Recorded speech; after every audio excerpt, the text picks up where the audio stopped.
In the late 1800s, imperialist European nations gained control over much of Africa.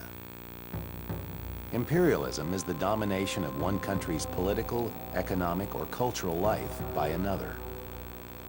European countries had been establishing colonies and building empires since the late 1400s. Imperialism brought wealth and power to Europeans. But the people living in colonies were often oppressed, abused, and in some cases, even killed.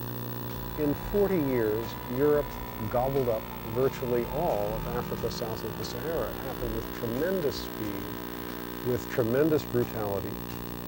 The purpose of this conquest, like most conquests in history, was to make money for the conquerors. And they did so hand over fist and killed millions of people in the process. Most Europeans thought colonization was essentially a noble undertaking. After all, they said, Europeans had strong economies, well-organized governments, and powerful armies and navies. Meanwhile, African nations were troubled by economic weakness and political divisions. The transatlantic slave trade, which did not end until the 1800s, had drastically reduced the populations of African societies.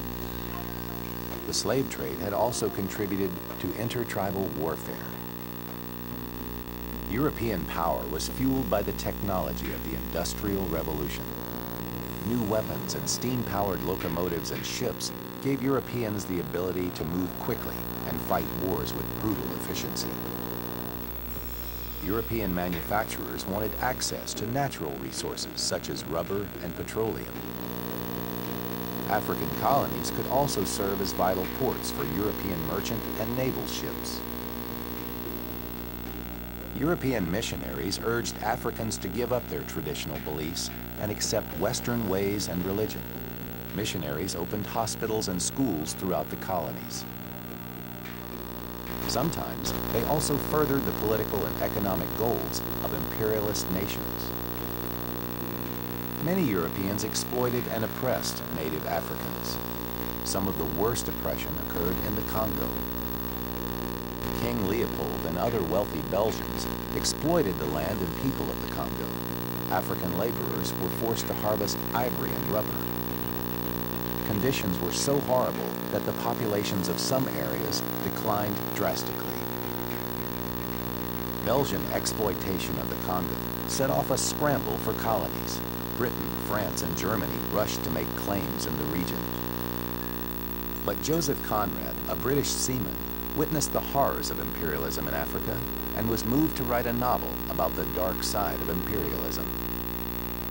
Conrad's novel, Heart of Darkness, is a story of a journey up a great river, deep into the Belgian Congo. A businessman named Marlowe is sent into the Congo to discover what has happened to a riverboat station chief named Kurtz. When Marlowe finally finds Kurtz, he is horrified by what he sees. Kurtz has gone insane. He has set himself up as a kind of pagan god. He demands total obedience, and his reign brings death to the jungle. Conrad's novel brought the horrors of imperialism to life for European readers, but it did not end the scramble for colonies.